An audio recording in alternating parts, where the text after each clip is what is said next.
Hello friends, welcome once again to my channel.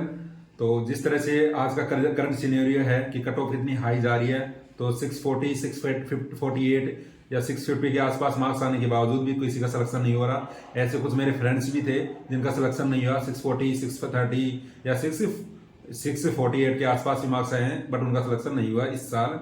तो आपको जिस तरह से आपको प्रिपरेशन करनी है, 650 को मार्क्स को लेकर प्रिपरेशन करनी है।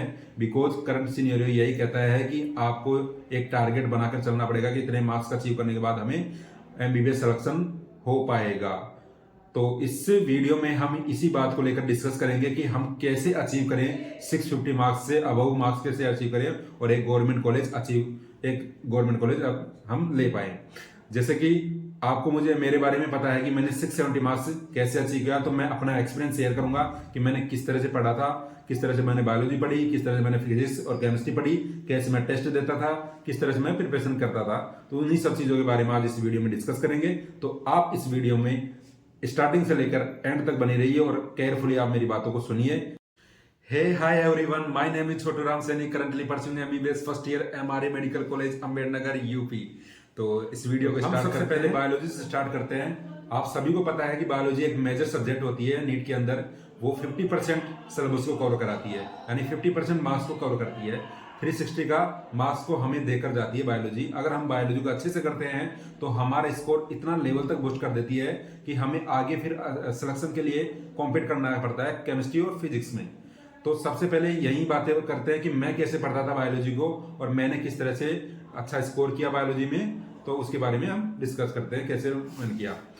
तो मैं कैसे करता था, तो बायोलॉजी को मैं स्टार्टिंग में जब करता था तो कुछ समझ में नहीं आता था, बट जैसे जैसे लेक्चर लेता गया तो मेरे को समझ में आना शुरू हो गया था। तो आपको यही करना है कि बायोलॉजी को लाइन बाय लाइन पढ़ना है। पहले क्या करना है, सबसे पहले करना है कि जिस कोचिंग में आप इनरोल हो, या ऑनलाइन हो या ऑफलाइन कोचिंग हो, तो उसके अच्छे से लेक्चर लेने हैं, अच्छे से प्रिपेयर करना है, लेक्चर्स को अच्छे से अटेंड करना है, अच्छी बात सुननी है, टीचर्स की बातें सुननी है कि क्या कह रहा है, और उसके प्रॉपर तरीके से नोट्स बनाने हैं। फिर घर आकर आप उस नोट्स को रिवाइज कीजिए।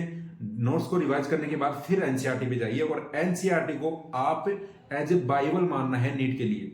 बिकॉज एनसीईआरटी क्या है, एक हमारा उसी से क्वेश्चन आते हैं। इस साल भी आपने देखा होगा और लास्ट ईयर भी आपने देखा होंगे, सारे एनसीईआरटी जुड़ के आते हैं। तो नोट्स को प्रिपेयर करने के बाद एनसीईआरटी पढ़ोगे तो उसमें काफी आप लाइन बाय लाइन एनसीईआरटी को पढ़ना है, लाइन बाय लाइन पढ़ना है प्रॉपर तरीके से। उसकी लेबलिंग देखनी है, डायग्राम्स को अच्छे से देखना है, डायग्राम के बीच में क्या क्या नाम लिखे हुए हैं उनको देखना है, और अच्छे से लेबलिंग को अच्छे से प्रिपेयर करना है। बिकॉज आजकल जो लास्ट अभी 2024 में जो पेपर हुआ था उसमें डायग्रामेटिक तरीके से क्वेश्चन आए हुए हैं, आपने देखा भी होगा उसमें। तो इस तरह से आपको प्रिपेयर करना है। उसके बाद आपको जिस भी कोचिंग में आप एनरोल हो, ऑफलाइन हो या ऑनलाइन हो, उसकी मॉड्यूल को प्रॉपर तरीके से सोल्व करना है, क्वेश्चंस को अच्छे से देखकर, और जो भी हाईलाइट कर दिया करो कि क्वेश्चन क्या पूछना चाह रहा है, उसके अकॉर्डिंग आपको सोल्व करना है, ताकि आप टेस्ट में अच्छा स्कोर कर पाओगे, और टेस्ट में स्कोर अच्छा कर पाओगे तो फाइनल एग्जाम में भी आपका अच्छा होगा। ठीक है, तो मैं यही कहूंगा कि स्कोर अगर बूस्ट करना है तो biology is the best subject. मतलब उसको अच्छे से पढ़ोगे तो आपका स्कोर ऑटोमेटिक बूस्ट होगा, और टेस्ट में स्कोर होगा अच्छा तो कॉन्फिडेंस भी डेवलप होगा आपका। फिर इसके बाद हम बात करते हैं केमिस्ट्री की, बात करते हैं केमिस्ट्री के टॉपिक पे आते हैं कि केमिस्ट्री को कैसे पढ़ना है। तो केमिस्ट्री में 3 पार्ट होते हैं, फिजिकल, ऑर्गेनिक केमिस्ट्री और इनऑर्गेनिक केमिस्ट्री। तीनों का थोड़ा ट्रेंड अलग अलग है। जैसे फिजिकल केमिस्ट्री की बात करूं तो फिजिकल केमिस्ट्री में आपको एज ए फिजिक्स की तरह होती है वो, और जिस तरह से करंट सिनेरियो है, जिस तरह से आ रहे हैं क्वेश्चंस, तो उसमें थ्योरेटिकल बेसिक क्वेश्चन भी आ रहे हैं। तो सबसे पहले वही बातें करनी है कि कोचिंग में एनरोल हो या ऑनलाइन लेक्चर ले रहे हो, तो सबसे पहले लेक्चर को अटेंड करो, प्रॉपर नोट्स बनाओ उसके, और फिर उसके बाद आप नोट्स को रिवाइज कीजिए, और उसके बाद फिर आप मॉड्यूल को सोल्व कीजिए। मॉड्यूल जो भी हो आप, जो या कोई मॉड्यूल नहीं हो तो कोई आपके पास जो भी बुक हो, रिसोर्सेज हो, बट जो क्वेश्चन का जो पैटर्न होना चाहिए वो एनसीईआरटी बेस होना चाहिए। ऐसे नहीं कि जो पहले सीबीएसई टाइप के जो क्वेश्चन आते थे, सीबीएसई जब देती थी, एग्जाम लेती थी, उसमें बहुत सारे टफ क्वेश्चन दिए हुए हैं। बट अब जो करंट सिनेरियो है उसके जो पीवाईक्यू अगर आप लगाओगे तो आपको उससे पता लग जाएगा कि किस टाइप के क्वेश्चन आ रहे हैं, तो उसी टाइप के क्वेश्चन लगाइए और उसी टाइप की बुक खरीदिए। और वैसे तो अगर आपके पास कोचिंग की मॉड्यूल है तो कोचिंगों में आजकल ऑलरेडी वो सब लोग उन्होंने मॉडिफाइड कर दिया क्वेश्चंस को अकॉर्डिंग टू एनसीईआरटी, जिस तरह से करंट सिनेरियो है क्वेश्चंस का एनटीए के थ्रू जिस तरह से हो रहा है वो। तो फिजिकल में, और फिर उसके बाद क्या करना है, आपको फॉर्मूला लिस्ट तैयार करते रहना है। मतलब लेक्चर अटेंड करने के बाद, प्रॉपर तरीके से पढ़ने के बाद, फिर उसके बाद फॉर्मूला बनाना है आपको। एक शॉर्ट फॉर्म में एक फॉर्मूला लिस्ट लिख लीजिए, एक कॉपी बना लीजिए फॉर्मूले के अलग, ताकि आप उसको क्विक रिवीजन कर पाओ। वो आपको बेनिफिट देगा, एग्जाम में भी देगा। जब एग्जाम के लास्ट डे होंगे या लास्ट मंथ होगा, तो उस समय क्विक रिवीजन देने के लिए बहुत हेल्पफुल होगा। बिकॉज एग्जाम के टाइम क्या होता है कि प्रेशर इतना सारा होता है कि हम सोच ही नहीं पाते कि क्या पढ़े क्या नहीं पढ़े। तो एटलीस्ट हम फॉर्मूला रिवाइज कर लेंगे और पहले से पढ़ा हुआ है ही, तो उससे काफी बेनिफिट होता है एग्जाम में परफॉर्मेंस करने का, और जल्दी भी रिवाइज हो जाता है। तो एक ऐसे कॉन्फिडेंस आता है दिल के अंदर कि हमने ये चैप्टर कंप्लीट कर लिया है, तो वो इजीली अच्छे से हो जाता है। और ये चीजें आप ट्रिक आप टेस्ट में भी अपना सकते हैं कि हम पहले फॉर्मूला रिवाइज, पहले चैप्टर को पढ़ लिया, उसके बाद जैसे टेस्ट हो तो उसके 2-3 घंटे पहले ही उस फॉर्मूले को रिवाइज करके चले जाओ। उसका बेनिफिट आपको टेस्ट में भी दिखना स्टार्ट हो जाएगा, जो कि मैं भी ऐसे करता था और मुझे काफी बेनिफिट हुआ था उससे, और एग्जाम में भी काफी बेनिफिट होता था उससे। फिर इसके बाद आती है हमारी, इसमें अब बात आ जाती है कि बच्चे बोलेंगे कि एनसीईआरटी पढ़ना है या नहीं पढ़ना फिजिकल केमिस्ट्री में। तो देखिए, अगर आपके पास टाइम है तो मैं कहूंगा कि आप एनसीईआरटी पढ़िए। बिकॉज एनसीईआरटी ऐसी है कि उसमें असेसिन के टाइप के क्वेश्चन आते हैं ना, तो वो उसे एनसीईआरटी से आते हैं। अगर आपकी एनसीईआरटी पढ़ी हुई होगी और आपको पता होगा कि एनसीईआरटी में क्या कंटेंट दिया हुआ है उसमें, तो इतना भी पता होगा ना, तो आप नोट्स में वही चीजें पढ़ोगे जो एनसीईआरटी में गिवन है। फालतू की चीजें पढ़ने की कोई मतलब नहीं है कि इधर भगो या उधर भगो, इस कोचिंग का पढ़ लूं मैं, उस कोचिंग का पढ़ लूं, कोई मतलब नहीं है। सिर्फ टू द पॉइंट रहना है आपको कि एनसीईआरटी में क्या टॉपिक दिया हुआ है और मुझे एनसीईआरटी नोट्स में वही पढ़ना है। अगर टीचर कोई एक्स्ट्रा पढ़ा भी रहा है, उसको क्रॉस मार दीजिए और उसको हटा दीजिए। ठीक, तो यही चीजें करनी है। एनसीईआरटी टाइम है तो प्लीज आप पढ़िए, because SSC division state wise statement वाले क्वेश्चन और भी मैचिंग टाइप के क्वेश्चंस आते हैं, तो वहीं से उठ के आते हैं वो। अगर आपकी पढ़ी होगी तो अच्छा स्कोर करोगे आप वहां पे। उसके बाद हम आ जाते हैं ऑर्गेनिक केमिस्ट्री में। ऑर्गेनिक केमिस्ट्री में वही है, एनसीईआरटी इज द मस्ट। पहले लेक्चर नोट्स देखिए, लेक्चर अच्छे से देखकर उसके नोट्स बनाइए, रिवाइज कीजिए, और उसके बाद फिर एनसीईआरटी पे जाइए। एनसीईआरटी में ये देखिए कि हमारे लेक्चर नोट्स में क्या चीज नहीं है कि जो एनसीईआरटी में गिवन है। अगर एनसीईआरटी में कोई रिएक्शन दी हुई है या रिएक्शन का कोई इंटरमीडिएट दिया हुआ है, या कोई अगर आइसोमेरिज्म हुई, या जो जनरल ऑर्गेनिक केमिस्ट्री होती है जीओसी जिसको बोलते हैं, उसका कोई एग्जांपल एनसीईआरटी में गिवन है, तो उसको नोट्स में ऐड कर लीजिए। बिकॉज लास्ट में आपको नोट्स ही पढ़ना है, एनसीईआरटी नहीं पढ़ सकते ऑर्गेनिक में, क्योंकि एनसीईआरटी इतना सारा हो जाता है कि उसमें फिर बाद में कॉन्सेप्ट बनाने होते हैं तो नोट्स से बन पाते हैं, वो एनसीईआरटी से नहीं होता। एनसीईआरटी की लाइनों को तुम नोट्स में ऐड करो तो बेस्ट रहेगा वो सब चीजें।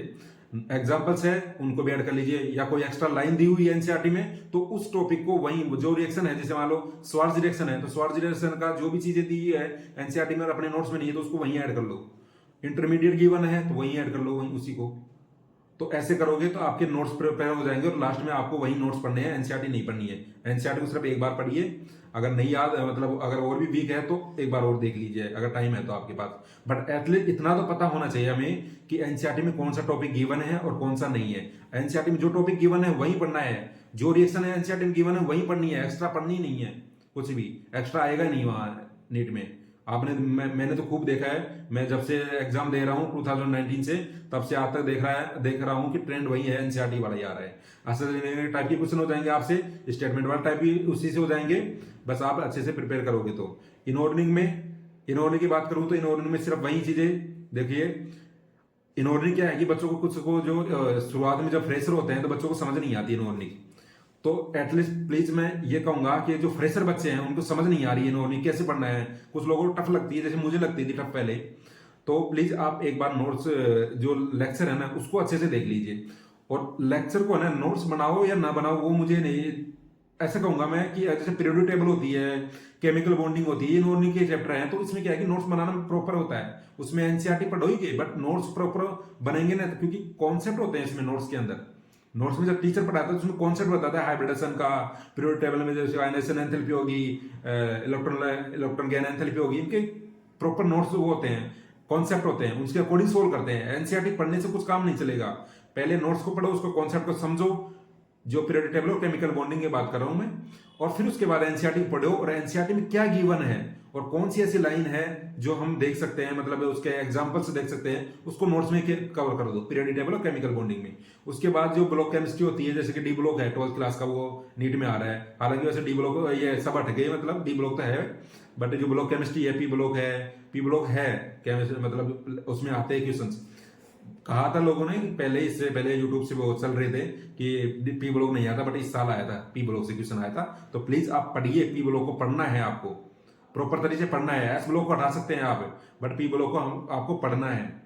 तो ब्लॉक केमिस्ट्री को आप ओनली क्या उससे एनसीईआरटी से पढ़िए, लेक्चर ले लो बट एनसीईआरटी सामने रखो, नोट्स बनाने की कोई जरूरत नहीं है, एनसीईआरटी से पढ़िए। अगर आपको लगता है कि हाँ ये कॉन्सेप्ट है, तो उसको एक पेज पे लगा लीजिए, पेज पे उतार लो, और पेज पे उतारने के बाद एनसीईआरटी में उसको चिपका दीजिए वहीं पर ही, ताकि आपके एनसीईआरटी क्लियर हो जाएगी वहीं पर ही ब्लॉक केमिस्ट्री के अंदर। तो आपको यही चीजें सब करनी है। उसके बाद आपको प्रॉपर तरीके से मॉड्यूल को सोल्व करना है। मॉड्यूल सोल्व करोगे तो आपको क्या है कि क्वेश्चंस करते हैं ना, तो आपको पता होता है कि हमें कि किस टाइप का इस रिएक्शन से इस टाइप का क्वेश्चन बनेगा, इस फॉर्मूले से इस टाइप का क्वेश्चन बनेगा, या इस इनऑर्गेनिक केमिस्ट्री में किस टाइप के थ्योरी से क्वेश्चन बनते हैं। तो इससे कॉन्फिडेंस भी जगता है। एटलीस्ट पीवाईक्यू तो मस्ट है सोल्व करना आपको। इससे आपको कॉन्फिडेंस जगेगा, आपको ये लगेगा कि हाँ मैं कर पा रहा हूँ, रिएक्शन से हो रही है मेरे से, और फिजिकल केमिस्ट्री के फॉर्मूला पता हो रहा है। और आप ऐसे करोगे ना, तो सच बता रहा हूं ना कि आपको ये पता लगेगा कि जो रिपीटेड क्वेश्चन है ना, मतलब रिपीटेड रिएक्शन से रिवाइज हो रही है नीट के अंदर। फॉर्मूला है, एक फॉर्मूला बार बार रिवाइज हो रहा है, मतलब एक फॉर्मूले पे किस टाइप के क्वेश्चन बना सकता है वो, ये पता लगेगा आपको। मतलब मजा भी आएगा उसे सोल्व करने के लिए। मैं ऐसे करता था कि मैं देखता था कि किस टाइप का कौन सा फॉर्मूला है जो बार बार रिवाइज हो रहा है। मैंने देखे तो पीवाई की सोल्व किया, तो उसमें लगा था मुझे कि ये फॉर्मूला बार बार रिवाइज हो रहा था। मैं तो उसी को ऐसे मैं समझ गया था कि इस टाइप के क्वेश्चन बनना फ्रेम होंगे। जब क्वेश्चन करेंगे तो ऑटोमेटिक आपको समझ में आ जाएगा ये सब चीजें। अब उस सब्जेक्ट के बारे में बात करते हैं जो हर एक नीट एस्पायरेंट के नाम सुनते हैं उसका हार्ट बीट बढ़ जाती है।